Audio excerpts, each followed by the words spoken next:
বিশ্বনবী বললেন, ওমর থামো, মারতে দাও। বিশ্বনবী উনার জুব্বাটা উপরের দিকে উঠালেন, পিঠের মধ্যে বাড়ি দেওয়ার জন্য ওই সাহাবীকে ডাকলেন। ওই সাহাবী বিশ্বনবীকে পিছন দিক থেকে জড়িয়ে ধরে ওই মোহরে নবুয়তের মধ্যে চুমু দিয়ে ফেলেছে।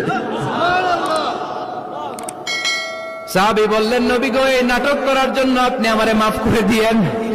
আপনি বিশ্বনবী, উদম গায়ে আপনারে দেখা যায় না, খালি গায়ে আপনারে দেখা যায় না। শুনেছি আপনার পিঠের মধ্যে মোহরে নবুয়ত আছে। অনেক দিনের সাধনা, জল্পনা কল্পনা, আপনার মোহরে নবুয়তে আমার ঠোঁটটা আমি লাগাবো। আপনার মোহরে নবুয়তের মধ্যে আমার ঠোঁটটা লাগিয়ে আমার ঠোঁটটারে আমি জাহান্নাম থেকে পরিত্রাণ করাবো।